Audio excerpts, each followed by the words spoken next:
First of all, I am not shy or afraid to make my feelings known and my beliefs about policy and what works and doesn't work. I will call it out like I see it.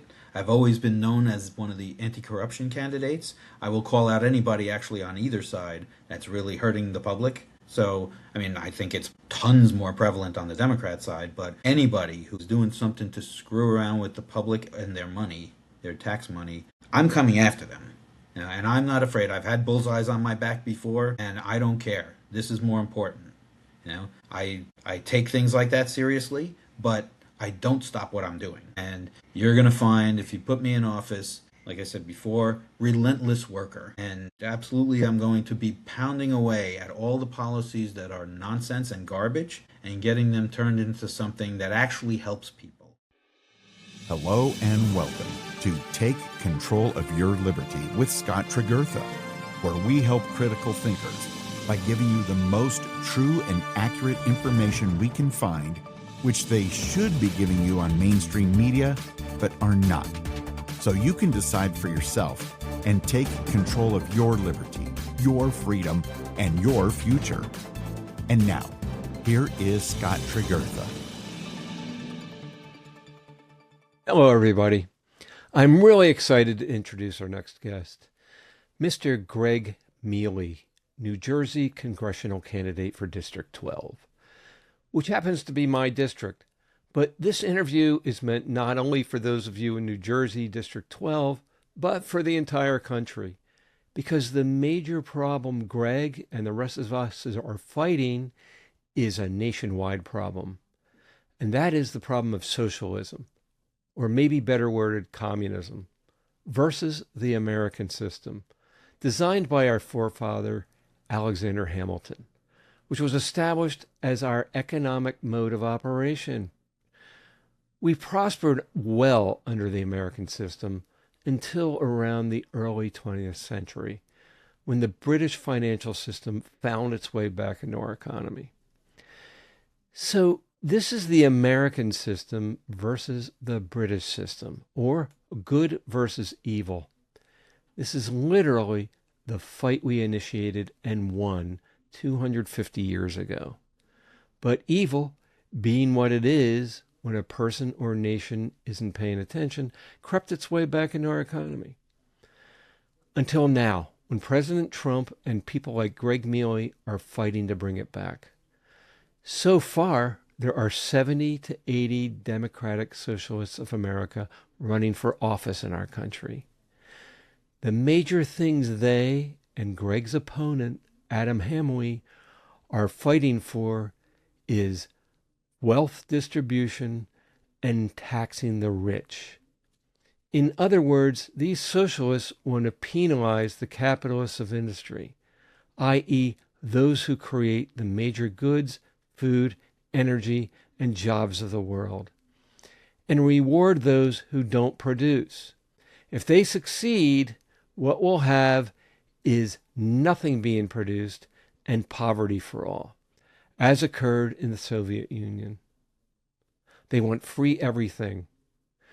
They want the working taxpayers to pay for it. And they want to shut down production with their green energy scams. On the other hand, we have people like congressional candidate Gregg Mele, who is America first and New Jersey first, meaning he's for helping attract business to the U.S. and New Jersey, expanding our energy and production base and rewarding those who produce, which leads to lots of production, which equals lots of needed products, food, and services for all, which provides lots of good paying jobs, and a society with not only lots of goods and services, but the means to pay for them. This is what Gregg Mele stands for. On the other hand, what the socialist candidate Adam Hamele and his bunch are trying to sell us will amount to less production, less goods, and fewer jobs. One thing I want all of you to come away with is to get involved. Get out and vote. Vote this November if you're in New Jersey District 12 for Gregg Mele. But wherever you are, Vote for the candidate who's America first and not for communism, socialism, or the old British system. All one and the same as far as I'm concerned. So it's not enough for people to just sit back and complain. The problem is not enough of the good guys get involved and at least get out and vote. So if you like this interview, like, subscribe, and share. But do get out and vote. But for now, let's hear what Gregg has to say. Hello, Gregg Mele. Welcome to Take Control of Your Liberty. Thank you, Scott. It's a pleasure to be here and good to see you. Good to see you. It was nice seeing you in the Starbucks the other day. Hmm. Um, I thought that was a nice conversation. It's great to get to know our candidates. Um, now, so the way I'd like to start off is just kind of simple. If you could just give a brief background on yourself and what what brought you to this run for office here in New Jersey. Okay. Well, I mean, basically, I did start in a different field than what I do now. I'm now an attorney for the last 23 years and change. Before that, I was primarily in Wall Street firms doing computer technology, software, and business analysis for financial services. So I had gone along the way and, well, collected a few degrees, as you can see behind me. That's part of Yeah. it. That brought me from one field into the other, and then yeah, basically doing a lot of between the studies in school and the work experience, and also for about 10 years I taught graduate school in the same subjects. Basically, law, technology, finance, and economics are my specialties.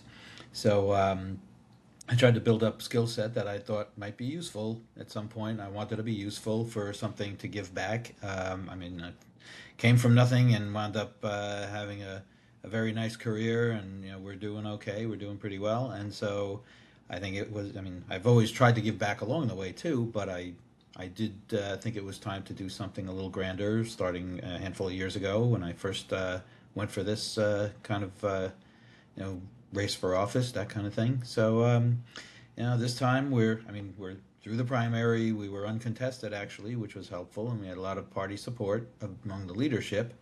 And so now it's trying to hammer home a message of how important it is to keep conservative leadership in place. Get as many more people in as we can, so that the country continues to correct itself. And New Jersey has some catching up to do because of state and local leadership.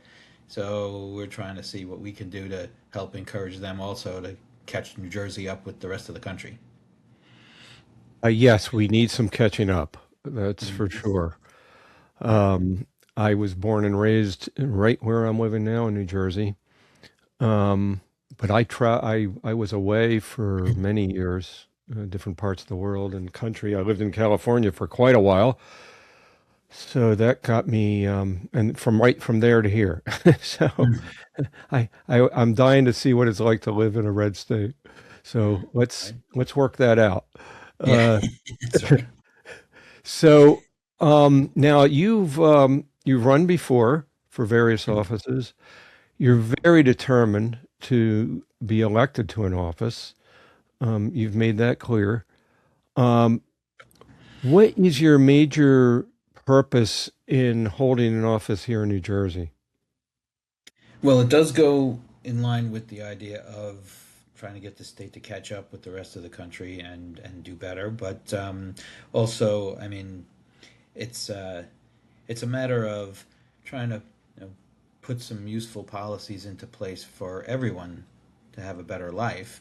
And I throughout the history of mine, I always did well in school. I always did well with work. I was fortunate.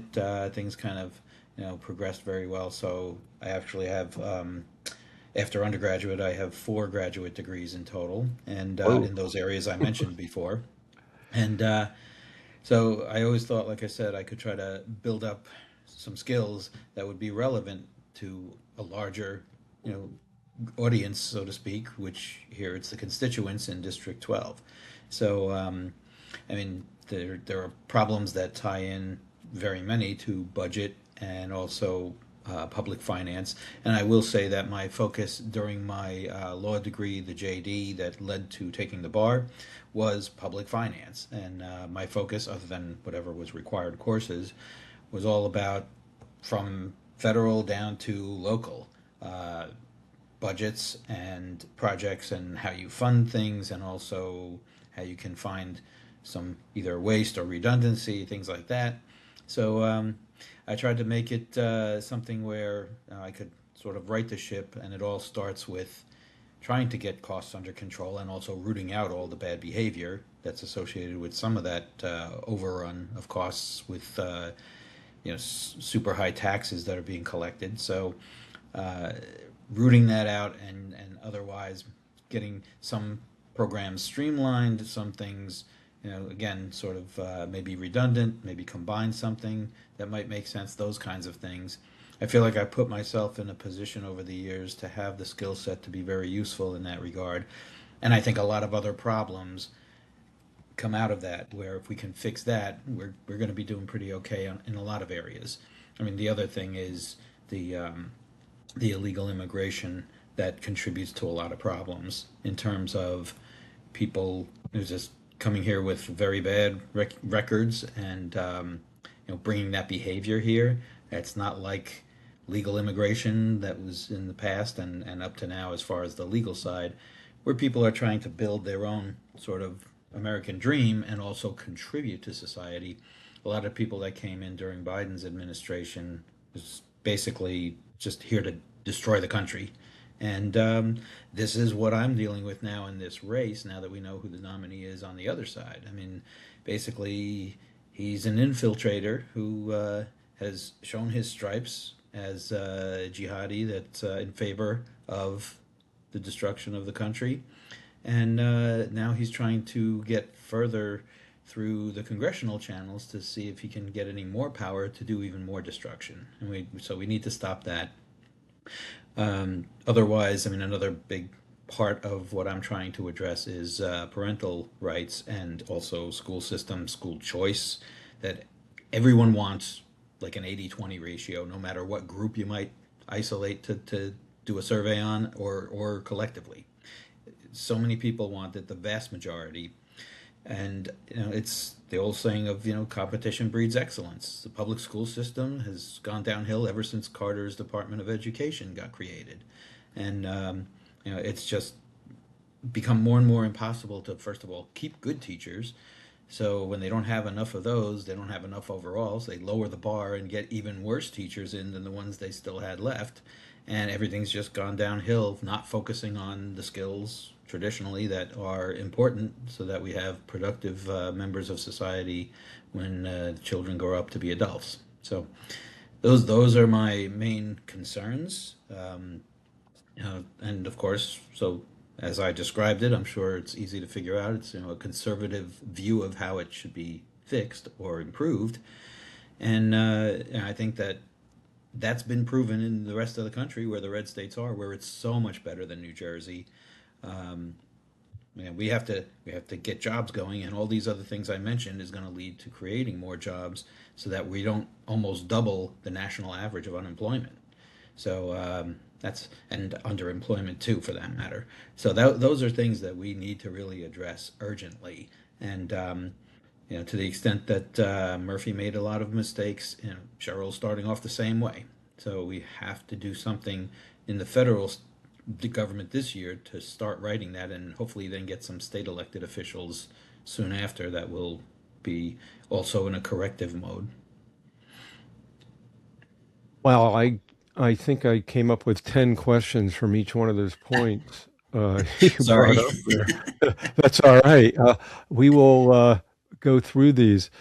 Um, and speaking of Mickey, Sherrill, and Murphy, I don't even think they were mistakes. I mean, I think those people they're on an agenda literally to destroy New Jersey and our country. Yeah. Um, No, I do agree. I mean, I don't think anyone's that uneducated. I think they had a plan, and I mean their side is always talking about being elites, and with overtaxation like we see, I mean no one's ever been lifted out of poverty through taxation, higher taxation. Just more people are put into poverty. Every example in human history shows that, and yet still trying to do that. Why? Because, well, first of all, with indoctrinations in the school starting at a young age, the last couple of decades or so, the children starting to believe that it can work, and even though it's never been possible and never will be. And now we have to deal with that kind of teaching again with the quality of teachers we have more recently, as well as this indoctrination slant instead of reading, writing, arithmetic, and all the rest. So yeah, I mean, I think it's a concerted plan. I think the reason that Democrats are always much higher taxing on people than Republicans and conservatives is because they want to be those elites in the end where everyone else has crumbs and are powerless. They want to try to take away everybody's guns, and they basically want to get to the point where they're the only ones in control with guns, and then they'll do like Mao or Stalin and shoot everybody that disagrees with them eventually. I mean, now they already canceled them, right? That was the first phase, but it's going to lead to worse if it just continues. Absolutely. And now, again, a couple points. For example, the education. I was going to go right into affordability, but the education is, I mean, the dumbing down literally of our citizenry is, to me, that's one reason why we get more and more people elected to carry out these agendas. In other words, if the population was totally educated on economy and the history of our nation, what our forefathers said and did, I don't think people like Murphy and our present governor or your present opponent would ever have a snowball's chance in hell of getting elected. Yep. No, I mean it's I mean the dumbing down thing, the indoctrination thing, Yeah. and part of it has also been, I hate to say, but I think a lot of the young people, at least, that follow that instead of thinking for themselves more, they also have learned over the years of schooling that 5-minute read of one web page is research. Yeah, right. And I hear that all the time. It's like I did my research, and it's pathetic compared to what real research is. First of all, plus they don't seem to recognize, for example, if a survey has a slant in the question that you can, I mean, typically you could recognize right away, like, oh, they're trying to get, for example, a liberal answer. Then a lot of the kids now they don't pick up on those cues to say this is a biased question and they're trying to lead me down this path. They're all too happy to be an echo chamber and have an echo chamber around them because that's what they've been taught is okay. They've been told one set of policies, which look, they are opinions, not facts, until you implement them and make the judgment how they work. But they see a lot of these things and are told these are factually the only correct way to do things.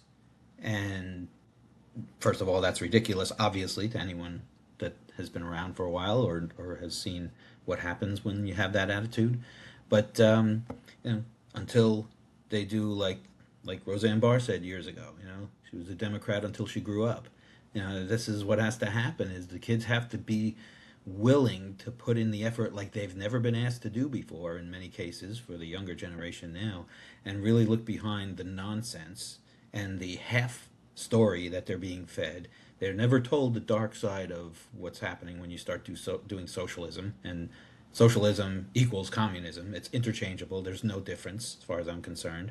So, that's what I said before. Eventually everybody's starving, everybody's getting shot who dissents anything, and this is where we're headed. And they seem to be, some of them at least, some of the young folks who have bought into all of that, seem to be just as happy to try to go along and be a soldier for that cause and hopefully get a few more crumbs as the foot soldier for the elites. And it's just a shame that they've been allowed to you know follow this path, hear these things that are falsehoods and half truths and all this kind of stuff, and then if you try to enlighten them with other things, you're canceled, or websites with the real information get taken down so they can't find out that there's more to the story, or any of these other things. Right. And, it's a lot of it is a matter of learning how to think or how to research. I mean, that's not research when you just listen to one side or Hmm. I mean, and I'm talking not just young people. I mean, there's people our age Oh who yeah. are like this. Yeah. Uh, and the parents of these kids, I mean, they hear something on their favorite news channel, and that's what it is. That's the Yeah. way it is, and the only way I have found to do this, and it's not it's made a lot easier today because you can look things up a lot easier than having to go to the library and pull out a bunch of books. Hmm. But you've got to filter these things.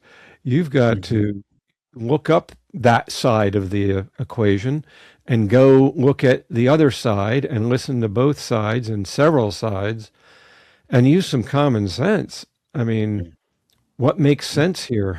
In what world does it make sense to, let's say, just give everybody everything and nobody has to work anymore? To the extreme. That's an Yeah. extreme. But what kind of sense does that make? Yeah. None at all.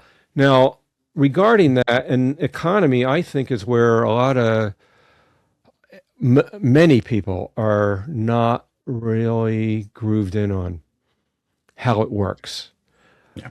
Uh, It, for the example, go. I'm sorry, you trying to say something? I, if it's okay, yeah. I mean, Go basically, ahead. what I was thinking in terms of economics, I am constantly see, and it's primarily now in these minimum wages that are getting raised way out of proportion. Actually, I mean, I'm sorry for the people who are relying on that, but they are way out of proportion. And the thing is, the Democrat philosophy, or at least what they put forth in order to destroy it, is to suggest, okay, we have all these elements in the economy, and one of them is the minimum wage. If we just move that up, then we can somehow hold the rest of the parameters together in the same place, and it will then disproportionately reward the people with the minimum wage increase. The problem is the market doesn't work like that. The economy doesn't work like that. You cannot move one element in isolation and expect everything else to stay the same. First of all, that is an impossibility. The other part of it, though, is, for example, people like fast food chain, employees, some of the, people like that. I mean, the job is either low or no skill kind of thing, and those jobs were never able to support a family, for example, like people are trying to make it do now with these minimum wage increases. The problem is that was meant for students looking for spending money or retirees looking for something to do. It was not to support a family, because your skills actually are not contributing enough to society in terms of your productivity output to justify enough to support a family with just that job. I mean, people who want to have a family and support it without going on assistance, they have to be looking at improving themselves with further education, training, whatever it is, or some kind of way to build up skills to take on a job that is more significant in terms of the skills you're bringing to the table, but then also the productivity you're able to produce and get out into society. That's when you have the means to just to cover a the cost of supporting a family. And people forget this. They think like, okay, well, everybody who is just hanging around, whether it's the flipping burgers, phrase, or anything else like that, if they want to make that into a career and that it should support a family. It's not a career. It's not ever meant to be a career, and it can't magically become a career because it just doesn't contribute enough. When those minimum wage hikes come in and they go so far at a certain point, everybody's going to automate all that stuff. And then none of these folks will have a job at all, which is the biggest shame for the kids because that is a great type of starter job to just get them used to the idea of how work is and how having a boss is and all that other stuff. That's worth more than the spending money, but you know they won't have the chance once they automate all this stuff. And the problem is there have to be starter jobs. I mean, I know that over time, throughout history and into the future, no matter what, technology is going to keep improving and probably at an escalating pace to the point where a lot of mundane tasks will not require humans to perform. So the further we go in that direction, then the less sort of stepping stone intro jobs there will be, unless the innovation continues to stay ahead and we have more high end jobs in terms of skill requirements. And then some of the stuff that may now be kind of in the middle level skills is what are going to be the starter jobs. And they're going to be enough to at least support employment, even if not a family still, but it depends. But the thing is, if you have those windows now opening for jobs that younger folks, especially, I mean, besides the seniors, also, like I mentioned before, but if those start to open up where they can take on those roles because of their education and training, equipping them better than the flipping burger traditional phrase, then everybody's going to be okay then. But right now, the minimum wage as an artificial alteration of the market and the economy, that's just going to put more people out of work. It doesn't work. You cannot get a free ride. There's no such thing in the economy. And that's what is sold to a lot of these folks who wind up supporting these Democrats who get elected. They buy into that story as if it's true, and they never check into it enough to figure out that, there is no way for this to work. Are you referring to the people who get elected or the people who elect them, Well, I mean, or both? it's a bit of both, I would say, Yeah. certainly. I mean, yeah, the people who elect them get convinced by this bill of goods they're sold by the candidates who become elected officials. And so they keep falling for it. And the problem is they're going to raise that minimum wage, and either it's going to put those people out of work the way I described, where now it's cheaper to automate, or it's going to also tax more people in order to have the funds around to consider any kind of minimum wage hike that otherwise people are say middle class sort of struggling these days to survive, that kind of thing, especially in New Jersey. But now that hurdle is going to be even raised higher for them, and they're going to fall into poverty or whatever else, and it's just going to make it much worse instead of much better. I agree. And yeah, you can't just set an arbitrary figure as to what, somebody should make and keep raising that ceiling. I guess maybe it was necessary at some point. Maybe there was abuse going on. I don't know. Yeah, I mean, I think that was a lot of what happened before and how it started, and some level of that is fine. Yeah, But these leaps and bounds that they're raising it to, and I think of it as how can you, if you're going to raise the minimum wage so much to just basically give a windfall to these employees without doing anything more than they're already doing, how does that translate to those higher costs being covered by the managers and the owners and all that stuff of the businesses? They have margins too. I mean, unfortunately, the Democrats always try to push that anyone that's a success, they should be jealous of, angry at, and somehow they got a break that they didn't deserve relative to them. So, and clearly that's nonsense. And to run a business of any kind is a huge task, and those people should be, admired and even aspired to by people coming, up and coming, especially younger generation. They should be looking to emulate what they did to become successful because it wasn't any kind of luck or any kind of advantage, imagined. It was because they buckled down. They didn't go out and hang out all the time. They went and did their work ever since high school or whatever. They've always been trying to get ahead and improve themselves, and they got there. And so yeah, the envy is such a prevalent primary focus of liberal and democratic philosophy that people just get angry at people because they're jealous of their success. And meanwhile, they could have it if they did the same things. I mean, Yeah, the right. playing the playing field at the starting line is the same, especially. I mean, it was always moving toward there, but especially by the end of affirmative action, which was really the change that created the level playing field. And again, at the starting line, some people want it at the finish line, but then you've got 10 people in the cart with no one in front to pull it like a horse. So otherwise, with the affirmative action, the entry to schools, the job opportunities, they were all equal. In fact, it was a generation worth of time roughly for affirmative action being in place to get to that point of having solved that. It happened to be my generation coming through as a younger employee at the time. And so yeah, myself, other people I knew that you know come from a background, you know, white male, whatever else you want to call it, we were passed over for a lot of things. Hmm. And the other part of it, actually, a lot of it is the Gen X generation being so small.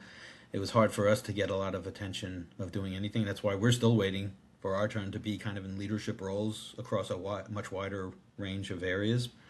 But it's because that was part of the process of correcting the history from before.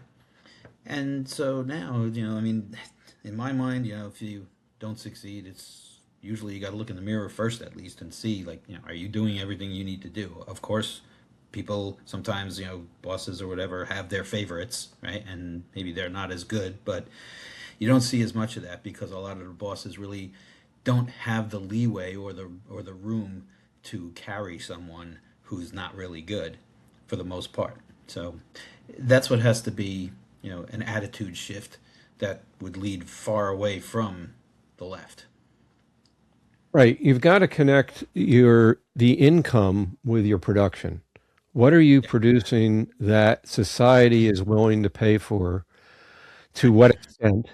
So that Hmm. you can get your share of that, of what they're willing to pay for, right? Yeah. Yeah. Like, for example, um, a car manufacturer. If your job is helping to produce cars and you're on the assembly line, you're not one of the management, right? You're on the assembly line working. You're getting paid just naturally without an arbitrary enforcement. You're getting paid more than a guy who flips burgers Hmm. because an automobile is worth that much more to society. They transport food or, trucks, cars, all that. They transport food, they transport families, they transport people, school children, whatever, right? Hmm. The Hmm. guy who Exactly. does that needs to get paid more than the guy who flips burgers. We don't need the guy flipping burgers getting paid X amount more just because the law says he has to. What Right. should say he has to is the supply and demand and what the public needs and wants Exactly. compared to what they're producing. And I'm sure you align with that. Oh, Um, that's exactly it. It's the invisible hand of the market. You cannot fight it. It is what it is, and it's going to be. It's very judgmental in a harsh way, maybe to some people, but that's what life is, and this world is it's a harsh reality of exactly what are you contributing. That's going to be in line with your reward. That's been the case since, I mean, I think it was around the late 90s that affirmative action finished to the point that everybody had the opportunities and then it was solely merit. right. Now, um, if you take, for example, back to the auto worker, right? Mm. Um, he's making what he's making. It's a decent wage compared to a guy probably with good benefits if he's working at one of the big three, right? Mhm. Yeah. Um, Now, eventually you could say, well, his job is going to come to an end too because of automation and all that, right? Well, Absolutely. Yeah. yeah. So he needs, in that case, to go get trained to do something even higher level, more technical, whatever that might be, because whatever jobs are being taken away because of automation you're gonna need more people to be over the automation, and the skills and the everything else they go higher and higher and higher and higher. I mean, otherwise, of course, we'd have people still making buggy whips, right? Yeah. Mm. I'm so glad you're bringing this part up because I keep saying, for example, one of my policy positions related to unemployment insurance. First of all, at a base level, this whole thing that came into New Jersey where now you don't even have to show you're trying to get a job and all this kind of stuff, they're Right. extending the time for it. That is a typical Democrat philosophy of we want to, dumb down the public, make them obsolete as much as possible so that we can control them more and keep them poor and Right. hungry and dependent. Self-sufficiency is the dirtiest word for any politician just about out there. But my idea of unemployment insurance and well, collecting the unemployment tax from everyone, I feel that that should be used for what I have loosely called enablement programs, but not in the enablement way of allowing people to just stop working and be okay. I talk about it in terms of training and retraining people. Maybe their career, goes away. The assembly line guy, that even the truck drivers eventually going to be going away. And my feeling is whenever you're collecting unemployment tax from everyone, it should go toward building programs where people who are out of a job or out of a career even, they have an avenue to retrain into something maybe that builds upon their skills that still needs that human touch in order to get it done right. And that way, they become more valuable. I don't like the idea that people ride out their unemployment benefit and then they're still where they were with no new skills and what have you. Right. They should be trained in something that they're ready to go far before the benefit runs out, actually. And, all the studies about the dignity of work and how that improves a person's positivity, their outlook, all that kind of stuff. And, of course, the pride of supporting a family to some degree, at least, depending on the situation. I mean, the people who have been put on the government dole too long start to forget about just how much of a difference that makes to a person's life and even health and everything else. Everything improves when you're working productively Hmm. and you have a career, you have, a path forward where again, you can be as self-sufficient as possible. Government's job is to get out of the way of preventing that. And like I said, Right. if we have the training programs to get these people self sufficient, many more of them than we have now, then the government can reduce and also then reduce taxes. And now you have a positive upward spiral of lower taxes and it enables more companies to be formed and hire more employees. And then they have more money to spend because the taxes can get even lower. And then you have another round and the cycle continues. So that's where we need to aspire to and try to get to with the policies there is to make sure, even though the politicians who want to control people hate this, we have to be making as many people as possible self-sufficient so that basically then we can reduce the government, we can be out of the way of things that we really as a government don't need to be in and focus on say some core things that are more important to help people fulfill their dreams and the American dream. Right, exactly. Now, on that note, um, let's take a look at what Trump did with our economy. He he brought manufacturing back to America to a large Yes. degree. He increased production here, Hmm. and Hmm. it's only just beginning. Really, he's just bringing them in, and so many of these auto workers and people who labor who are normally Democrats voted for him because he Hmm. was doing that, or that was his plan to do, and he kept his promise and is doing Right. that. Right. That's a solution to economy there, Yeah. bringing, from the politicians' side, let's say, or the government side, if they're bringing industry into the country or into the state, that that's expanding the economy. That's producing jobs and it's producing goods, as opposed to just sitting there and arbitrarily raising minimum wage and increasing taxes. You'll increase the tax base without raising taxes because more people will be working and paying taxes Right. at their fair share instead of more than their fair share. Right. Um, and Yeah. on that note, what are you planning anything to bring more industry into New Jersey? Well, I mean, I certainly would be supporting that legislation and others to come down the line in a similar vein to say, yeah, we need to encourage more jobs to come home to the extent, I mean, in the 90s there was a big push to outsource a lot of stuff. Companies were trying to be more profitable simply by squeezing foreign workers that cost pennies on the dollar compared to here. And Right. it was a totally focused on shareholder move, which I mean, okay, yeah, the shareholders probably were fine, but uh, you know, you need to have work for people to keep companies alive here. And if you outsource everything, and then the companies that are left don't have enough people to really survive, and companies start failing all over the place, then suddenly you're dependent on everyone around the world, and Right. that's not a place the U.S. can afford to be. And I mean, we have the same problem in New Jersey with this effort for the wind farms in the Yeah. ocean. I mean, well, I shouldn't say all. I don't know the numbers exactly, but I believe there were at least a half a dozen electric power plants that were closed by Murphy before he even got to starting putting the windmills out in the ocean and seeing if it could work or how much capacity and all that kind of stuff.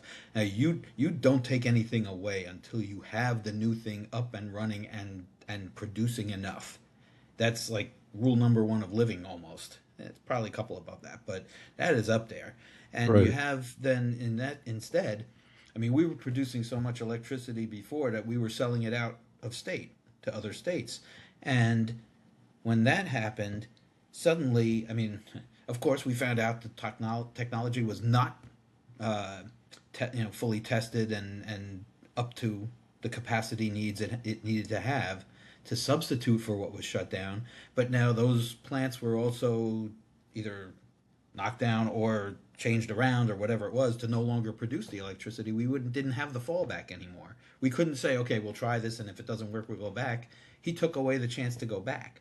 So now we're a net importer of electricity into New Jersey, and we're paying so much more. Of course, if you're importing from elsewhere, you have to pay more than if you produce it yourself. That is every product pretty much under the sun.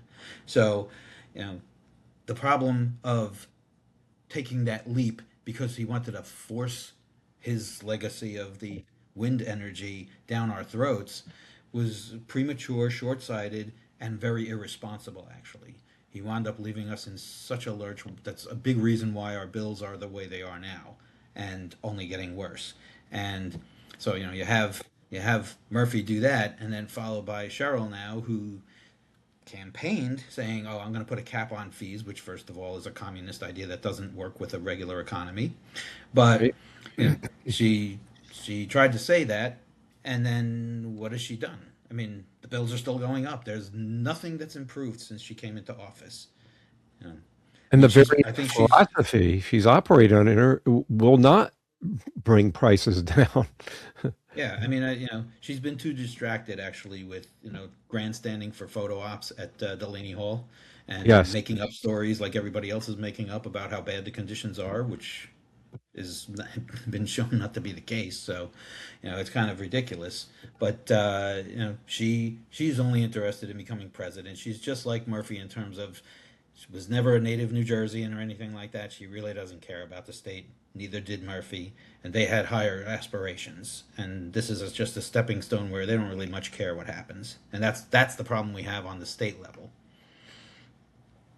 for sure. And what will you be doing from where you sit as congressman to help reverse that? I mean, Part of it is a little tool they have called the supremacy clause, first of all. So there is some federal leverage on things. I think having a hopefully stronger majority after the midterm, that's what we're shooting for. Yes. We'll be able to keep things on a path of the policies that work. I mean, one thing, just a side comment about the president.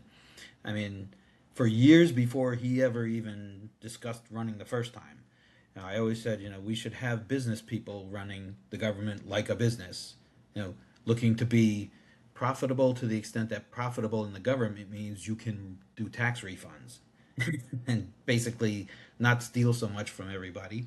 Right. So, you know, this this federal leverage. I mean, you also still have really what's illegal by people like Cheryl now, where just one of the example, no tax on tips.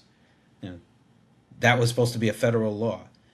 I don't know why Cheryl or any other governor of a blue state would think that they're allowed to even hint at not following that. But they're they're doing it at the state level, so they're making up the tax at the state level because the federal has this in place. They're trying to say that that's a bad thing. I don't know how you convince one hardworking, struggling person how that's a bad thing. But there are the blind, being led by the blind who just whatever they say, it's like it's got to be right. There's no such thing as opinion. Like I said before, it's all suggested to be facts that like their argument is right and nothing else works. But this is the problem we have now. We have too many people that either either they haven't done enough in their life to be satisfied that they've accomplished something important, and so now they're falling back on, well, whatever sounds good in a soundbite, even though that's only 10% of the story, and when you hear the whole story it really doesn't work. They're going to go with the 10% of the story soundbite, and they're just going to yell and scream and talk over everyone, and get to the point of I'm right, and that's that, and they're going to think they won the debate, and that is the problem with the blind followers. But Yeah. if there was more leverage from the federal government to say, well, we're going to financially starve you unless you go along with the federal law, that's the way you get people to react. And Leverage. you know, Yep. and yeah, it's the leverage on that side. The other side of it is if you have a way to offer more, that's the incentive side of the argument of trying to encourage certain behaviors and policies, for example. So it sounds like you'll be voting to bring more business into the country and into the state.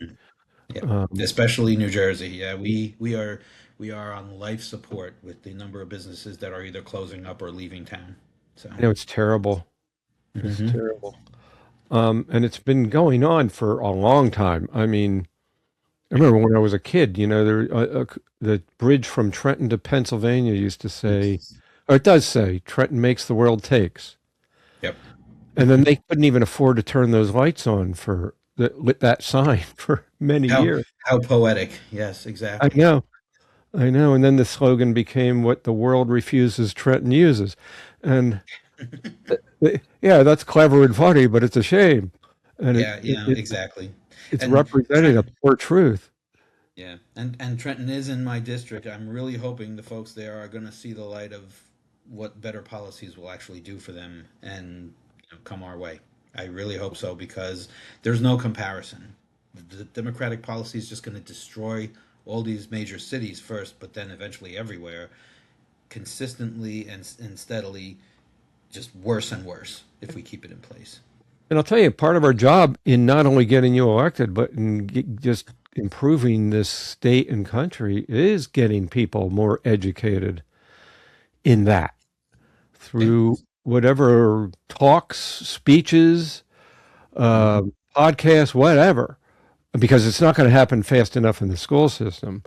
Right. Um, we've got to get those messages out there. I think it is more and more. Otherwise, Trump would have never got reelected. But here in New Yeah. Jersey, look who keeps getting reelected. Okay. Yeah. No, exactly. I mean, this goes back to a couple of things. I mean, the school choice thing, first of all. to force competitions on these public schools where, you know what, like any other area of the economy where you have competition, if you don't, keep up and you don't do a good job, you get shut down. We have to be okay with shutting down some public schools if they're so pathetic and doing the indoctrination, and the kids are so illiterate after high school. It's just alarming. I mean, Newark gets what, over $1 million of a grant a little while ago, and what they do, they threw a big party with all the administration, which is where the fat is, just dancing around to music and partying with a drink in their hand. They didn't deserve 5 cents for the job they've done. And this is the problem. Even with that grant, it only went to the administration, the bloated, multi-layered, multi-redundant administration. Meanwhile, the teachers are still buying their own supplies. That's the disgrace to me for that. But because I would suggest maybe the last 25, 30 years, with the Democrats having really focused on taking over the school systems and slowly bringing it to this point now. I mean, they've gotten kids used to participation trophies, so they're spoiled brats if they don't get something for just showing up. And I mean, yeah, it's better than not showing up, but that's about it. You know, you're supposed to be doing activities for school and whatever else, taking tests, whatever else, to be the best. You should be always wanting to be the best, in my opinion. Every kid should feel that way, and that it makes a difference. That if you want a reward, you're going to get it if you do better.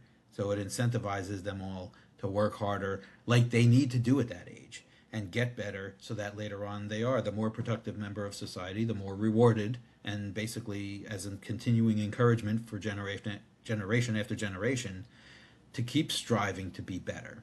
So all of this stuff is being totally thrown away with how the school system is now, and that's why the school choice is such a big thing.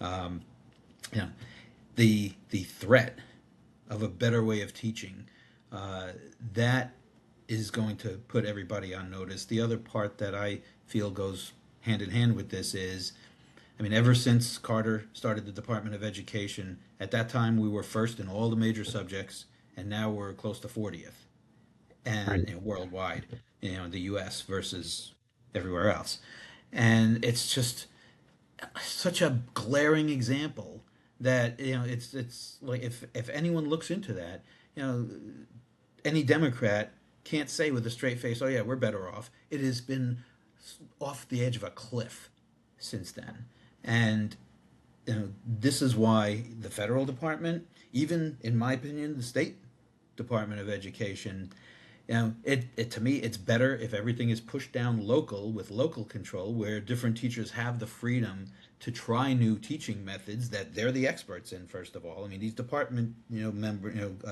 board members, they don't know the better teaching methods like the teachers do.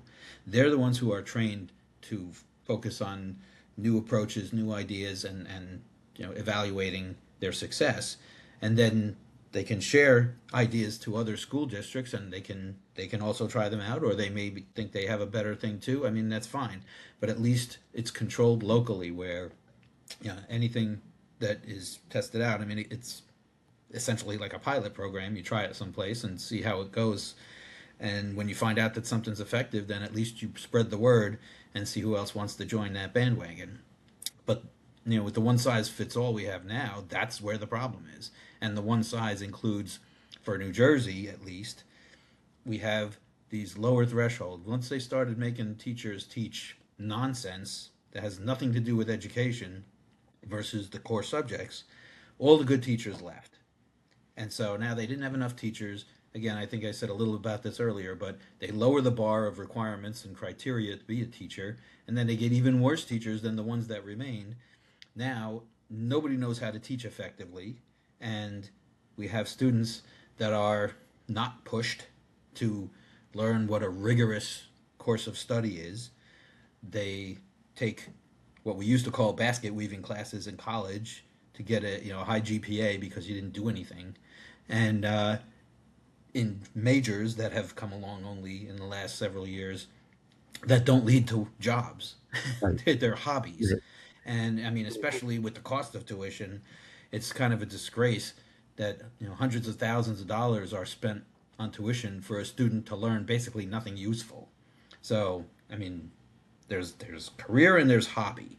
And students in high school actually need to be taught the difference to say, yeah, if you like this subject, but there's no, prospects for employment, that needs to be maybe an elective, maybe some self-study later on as a hobby after graduation. But you cannot make that a major if there's no prospect for survivability and self-sufficiency. Back to that. I agree wholeheartedly. And the only thing that should these people should be celebrating. I mean, you're talking about them. They're celebrating because they just got a bunch of money, right? Right. Granted to them, Right. right? Exactly. The only It's thing they another should, night out for them. right.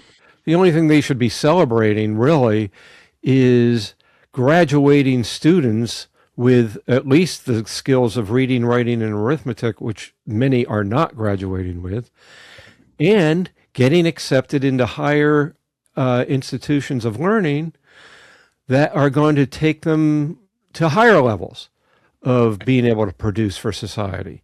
Be it an Ivy League school where you're learning something better, more than basket weaving, more like, like Princeton. If you go to Princeton, Mm-hmm. engineering, that kind of thing, or going to a trade school, they should be rewarded on something like the amounts of students who not only have those basic skills, but get accepted into programs that are going to make them even better.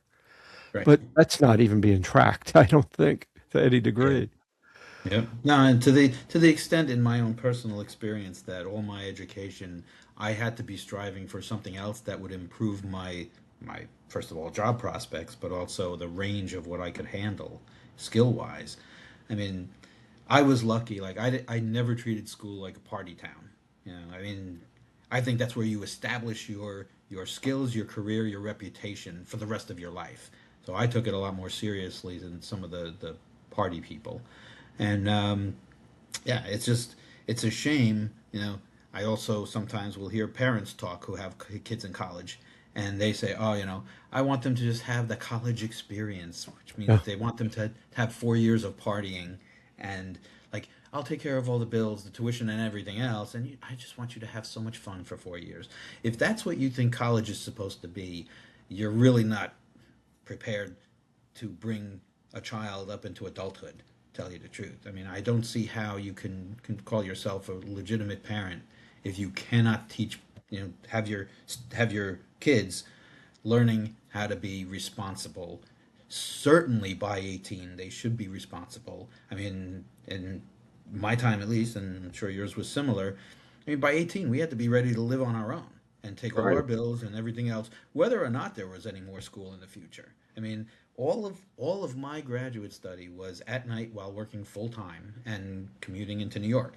So, for That's the work and for the school. So, yeah, I mean that was what was expected of someone who wanted to be called an adult and have the respect of being considered an adult.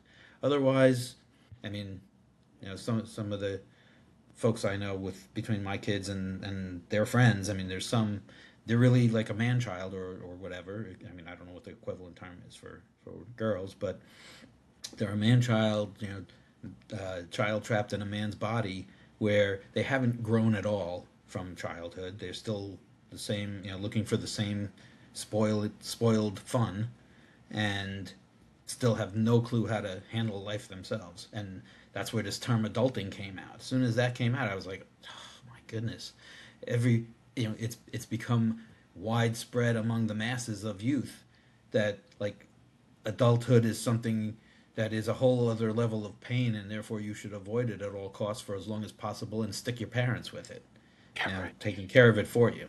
I mean, it's that is such a drain. And I mean, I know, I mean, just about every parent, of course, they want their kid's life to be better than theirs was. But our life wasn't bad because we were made to take personal responsibility for things and for ourselves. I mean, that's a good thing. And so that's why, the transition, as far as I can tell, I mean, it was a lot easier for me than what I hear and see from today's youth. Yeah, and it sounds like you're going to be chomping at the bit to help institute some of these things you're talking about and make things better. I'm going to be writing legislation every day. Absolutely. I mean, I am very glad to hear that. I've Um, made the pledge, by the way, that I'm not taking one day of vacation for any length of time I'm in office. Not one day. So, I mean, I've certainly worked many years at a time without a vacation in between, and this is like nothing to me to be able to say like, yeah. I mean, whether very, it's 2 years or if I'm lucky, four, six, whatever. I mean, I am self term limiting, which a lot of actually our candidates for Congress this year in New Jersey are doing, which I find admirable. In the absence of getting enough people to vote to agree to mandatory term limits, I've made the pledge of self term limiting because that's also where all the entrenchment comes, where all the waste, fraud, and abuse gets established and is around long enough for those people to stay even longer, like the 40 and 50-year people, yeah, because they crush their primary opponents and they vilify the opposing party in the district or wherever they're running. So they keep getting reelected, even though some of them are so terrible. I mean, you know, people like Pelosi, AOC, those people come to mind like the worst Congress members, the most uneducated, but you know, getting their financial base to the point where they can't even have anyone build, any sort of legitimate, contrast to and counter to where they're actually able to have any momentum of a fight in a primary. So, not to mention they generally blacklist people after they try to primary powerful people. So, all these folks they build their financial base through all these crazy means, and I won't get into any further of that beyond that at this point. But basically, they're just looking to have enough finances to crush their opponents in the party, and then let the media help them to again vilify the other side later. yeah, their focus is misplaced. I, Hmm. um, they're after votes and money for themselves and so on. They're, as far as I'm concerned, I just blatantly think that they're out for themselves and not for the people. I don't care Yeah, how they yeah. palm themselves off. We Uh, we call that the difference between public service and self-service. exactly. Yep. And what you're planning to do, for example, like work with no vacation is commendable. Um, and God forbid any of them do something like that. And Yeah. it's right out in the open. Yeah, But and this is a lifestyle for me. This is how I was raised, as far as that kind of stuff, by the way, and it's ingrained. I don't feel I've ever missed out on anything. Like some people are like, if they don't get to go to a party, you know, it's like, oh, I'll never know what it was like. You won't care, and no one else will. Next week, no one will care. Never mind years down the road, you will never feel like you missed a thing. And right, more people have to know that too, as far as the youth now. it's not even a promise with you. It's your way of life. So Hmm. it's not like Yeah, some promise you've, got to hold you to. Is this the way you're going to yeah. operate? I I mean, mean, this is the way I've operated from the beginning. When I was in high school, even, I mean, a lot of my friends called me Mr. Responsibility because I was always the one like, you know, Greg, is it okay if we do this, or is this dangerous or whatever, or risky? really? I was the guy that they would like. They'd look over to me and wait for me to nod okay to say something was okay to do, that it wasn't like a problem, like there was no downside to whatever activities, like going out on the weekend or whatever else like that, whatever it was. Yeah, Mr. Responsibility was the one nickname early on, one of a couple. I have a couple more. I think that's what I'd like as one of our political leaders here. Mm, Seriously. Um, yeah. Now, one thing I want, so we've covered some pretty good ground here as to what you stand for, I'd say, on some of the most crucial issues. Now, let's talk about your opponent a little bit here, because these kinds of people are getting into office more and more often. Yeah. Um, you know, I keep mistakenly call the guy Mamdami uh, Yeah. for a good reason. Same cloth. Yeah. Yeah, Hmm. same thing. Um, now, what uh, what are you seeing about him that is making him out to be what we're seeing on the news? I mean, what's your how do you sum it up for yourself, regardless of what we're seeing on the news and everything? What are you seeing? Are you seeing anything factual that he has done detrimentally and that he's preaching detrimentally? Well, I mean, there is the court records which are being talked about a lot these days about being a supportive witness for the blind sheikh in the 1993 World Trade Center bombing, Hmm. and also working for an organization. I think it was Bosnia. It was in Eastern Europe that wound up to be an Al Qaeda front in his earlier years. Um, I mean, one thing I do want to say about the 1993 bombing as well as 9/11. I mean, in 1993, I was working a block away from the World Trade Center, and our building shook like I've never felt any earthquake before, and so that's kind of personal to me, and as you might imagine, and for him to be in the position he was in, I mean, certainly he was around the blind sheikh very often, or for a lot of the time, and he was the character witness, and he did admit that a lot of the discussion was about jihad, and for the other group too. I mean, of course, being part of a front for Al Qaeda doesn't engender a lot of hope for me either. Um, and by the way, just as far as 9/11, I mean, I was in Midtown by that point for a job, but interestingly, I was close to Rockefeller Center, and at the time, periodically, as it turns out, my mother and sister would go into some of those daytime shows and sit in the audience for the live taping and all that kind of stuff. And they happened to come in on 9/11. And Wow. so they were about a block and a half away from me, right around the skating rink, around the corner from that. And so, you know, usually we would see if we would meet for lunch after the show they went to or whatever. Um, so of course the news was coming in before that. They actually canceled the shows that day because things already started by the time they got there. So at that point, living in New Jersey, going the only way back to Jersey was the 38th Street ferry station. All the other, like the tunnels were closed, the bridges were closed, taxis couldn't go through, trains were shut down, everything to New Jersey except for that one ferry stop. So, I mean, for me, it was 8 hours to get home, and part of the part of the thing that I won't forget is the difficulty with mobility that my mother already at that point that just made it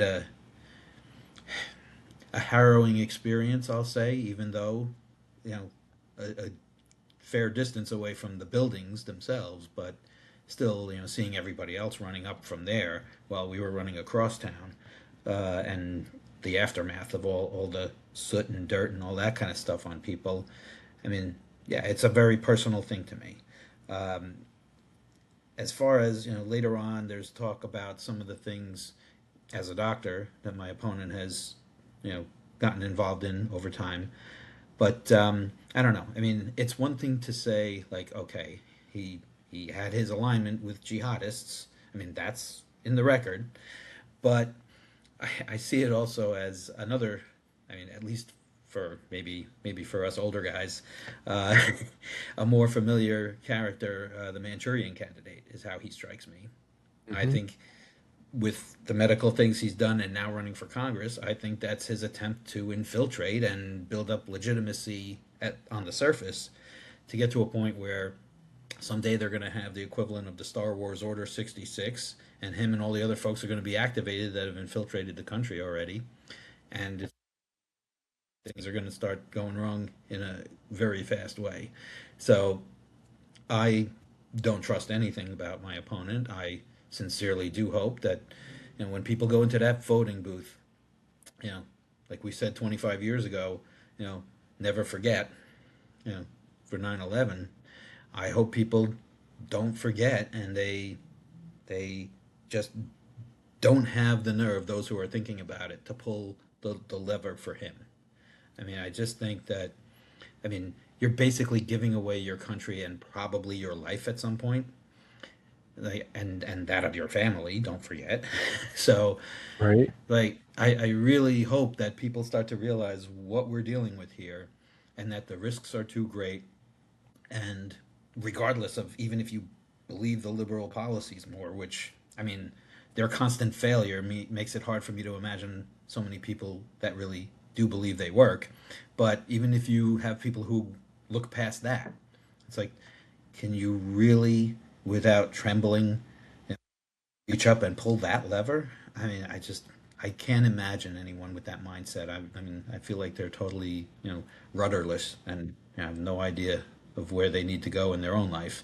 So I'm hoping that a strong number of people will come out in support of anything else but that. And I like to think I'm a little more qualified than anything else but that. But at a minimum, I'm hoping people will see that I'm, certainly a more qualified choice and also a safer choice and much more of a patriot looking to protect and serve this country and bring it to a better place than someone who wants to tear it down even further than it already is. So that's my biggest hope. I mean, it's interesting. One last little note is in terms of the primary that they had, of all the people that ran. I mean, there were certainly, in my opinion, there were a few candidates that were certainly more qualified. It seemed to me, and the fact is, most likely, I mean, if any of them had won the primary, it would probably be a much harder race for me. But just the words I've heard, the commentary I've heard since it was this guy was like, there's a chance, here in what's usually a blue district. They said, people have been saying more and more, there is a chance to flip this, and people are, so far it's early stage, but some people are talking to organizations that could have 5 or 6 figure donations to be sending my way to really get me at least on a par with my opponent in terms of outreach and all that other stuff. People believe in what I'm doing and not what he's doing strongly enough, and they feel the fear of what could happen if he wins. That there's people getting behind this movement. Oh, that's good to hear. And there's got to be more and more people getting behind this movement, or I don't think Trump would have been elected again. And we just need more of that in New Jersey. Now, as far as this candidate, besides his relationship to 9/11, which I'm sure some of these people are just going to write off as never happened, or so what, you know. Yeah, Um, yeah. you mentioned, what are some specific things? Like you mentioned things he's done as a doctor. What are Well, he joined. He was in the military. He is a doctor, licensed by right? licensing, and I think if I remember correctly, he was serving in a medical capacity in the military for a few years at least, something like that.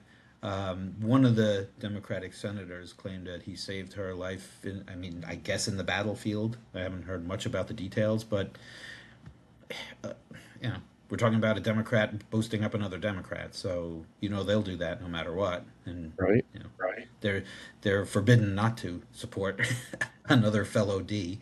So no matter what else might be part of the baggage there. So, but yeah, I mean, you know, when I mean, one clip that we've already gotten of primary night when he was announced the winner, there was some gathering room that he was in with some supporters, and they had the Allah chant. I don't remember exactly how it's supposed to sound, but the chant for Allah as being victorious or what have you, or that everybody should be willing to fight and die for Allah.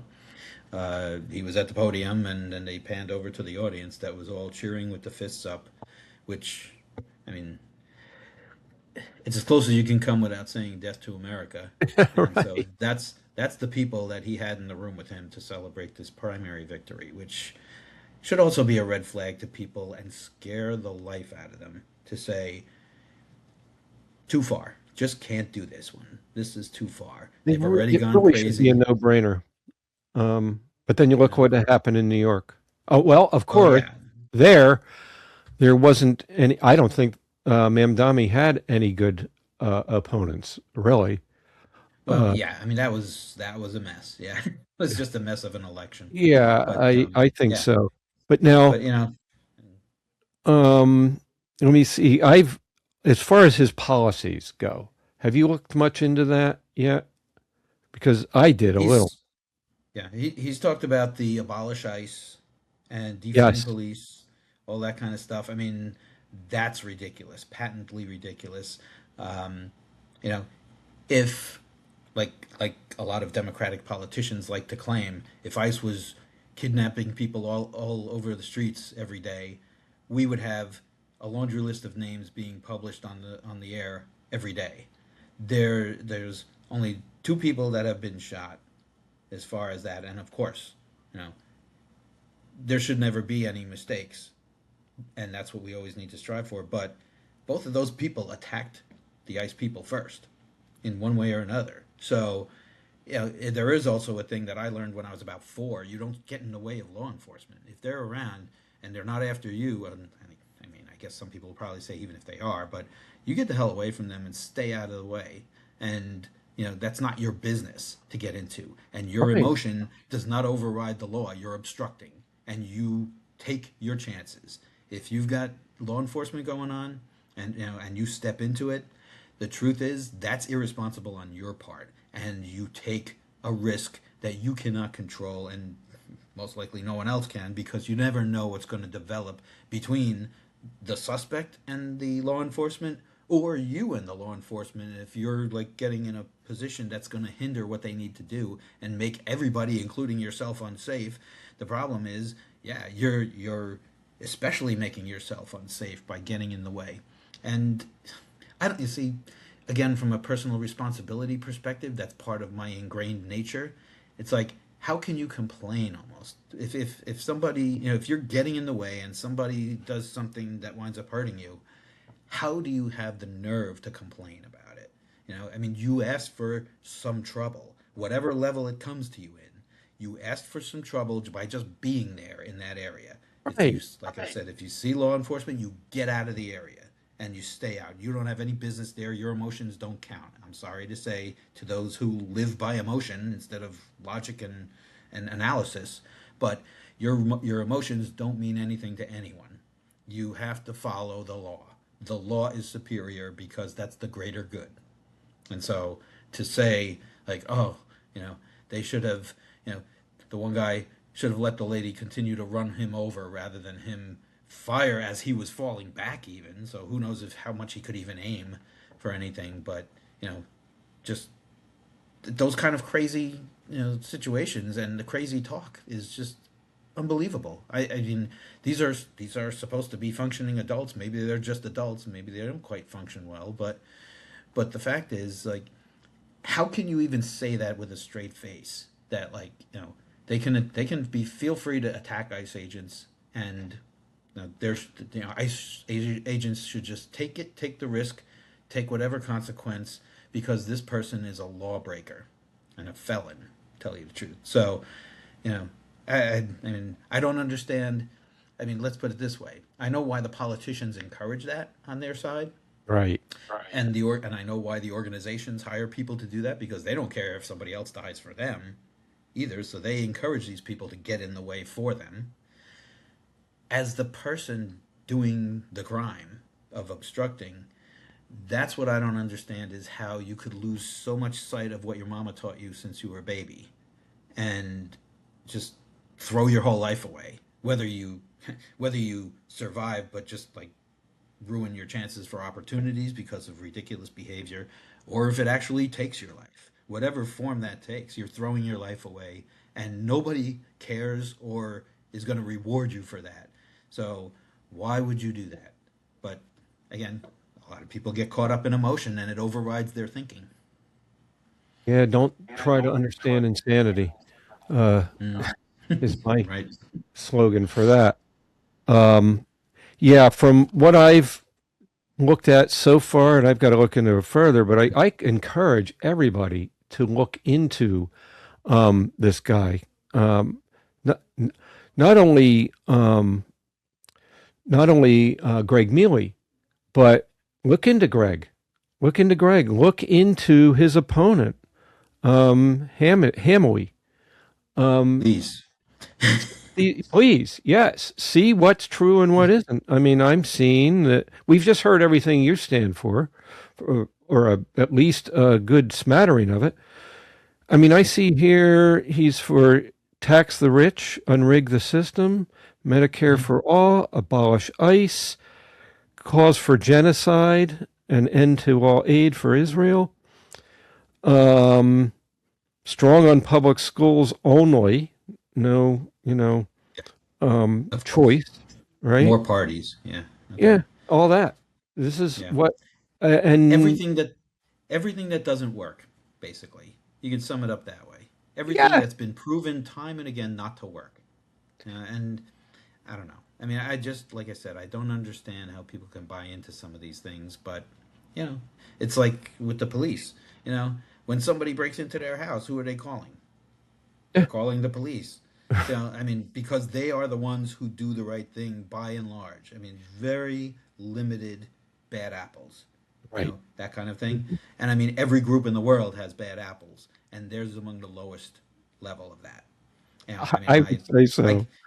I can't even express my appreciation for law enforcement, also military and first responders, all those folks, hardest jobs out there, and with incredibly rare exception, just the finest people, the most dedicated to helping others, and in dangerous situations where they put themselves at risk in order to help the other people.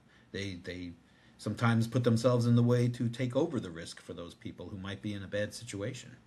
And it's just, you know, anyone who talks about, discrediting those groups, I just don't understand. Like, what have you seen that no one else has? Because everybody still looks to be saved by those folks, and they come through by and large.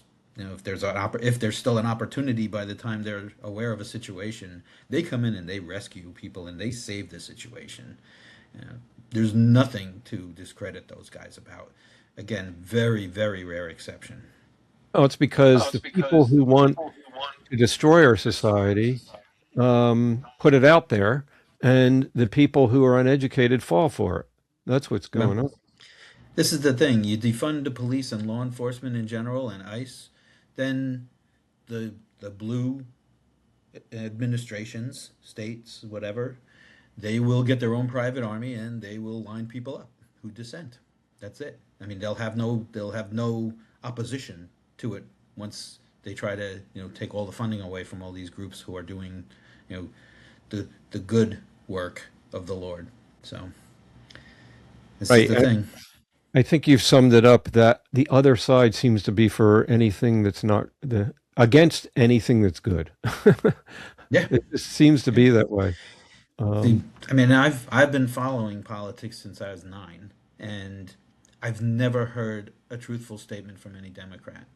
I mean, I keep looking, and everything is the constant lies and misleading and half truths and soundbite instead of substance. Soundbite over substance is a phrase I'll use sometimes, and it's just like, how do you how do you get away with that? Well, part of it now is, especially in the last couple of decades or whatever it is because of the takeover of the school system. But it's more than that. It's the media being complicit. oh It's the yeah. Hmm. liberal professors who are hiding information. I mean, the media itself. I mean, the stories that they don't even cover. I mean, I'll tell you, whenever I do have even just a mixed crowd of, conservative, liberal, or especially if there's a crowd that seems to be mostly or all liberal, if I get into any discussion with them, I say, "Do you know who Laken Riley is?" Every human on earth should know who Laken Riley is. Yeah. By now, I'm sure. sorry. And the problem is, like, every liberal person just about that I wind up having that putting that question to, they're like, "Who?" And it's like, so obviously you watch CNN and MSNBC. and nothing else, because they have never even mentioned her name. They've never mentioned the story of a young person being killed by an immigrant, an illegal immigrant. And I mean, one of the most disgusting things that all the Democratic politicians should be chided for is that they always try to just say the word immigrant to lump legal and illegal together. I mean, Right. they are 880 degrees apart, and all the legal immigrants are the most against the illegals coming in and cutting the line, Right. and also bringing their bad records unvetted. I mean, but even just like assuming they're better than everybody else and they should be able to cut the line.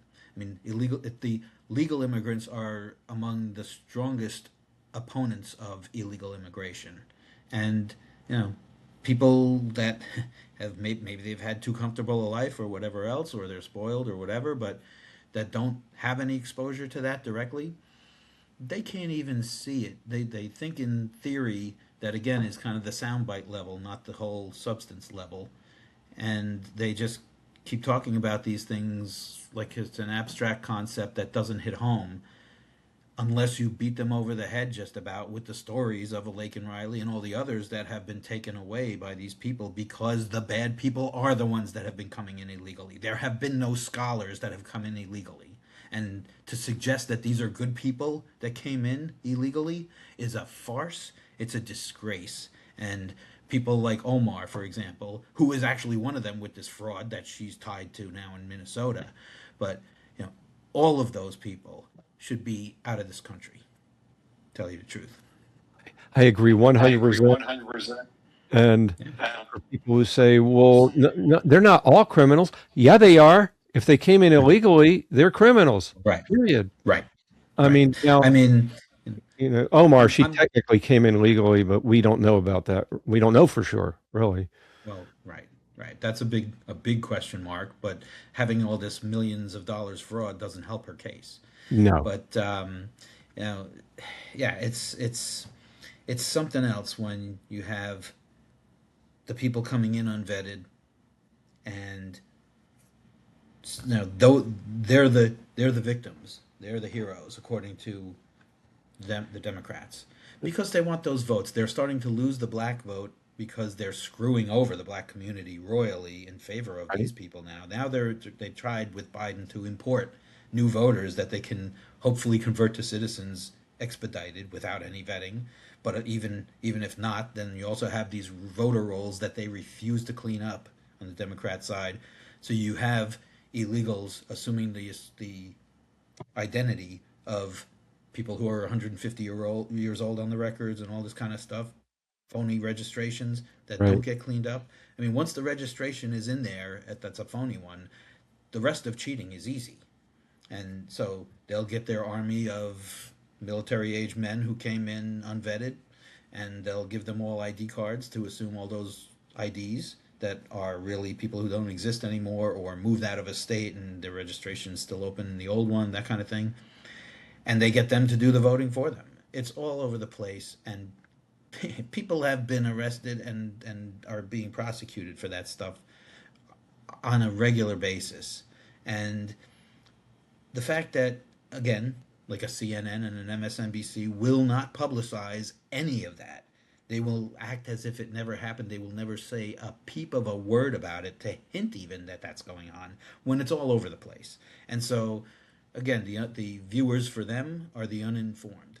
And unfortunately, then again, with the encouragement of the politicians who are feeding them their story of what to say, they're just so adamant. And I mean, it shocks me how the people actually have researched and know so little are usually the loudest voices of confidence that they're absolutely right.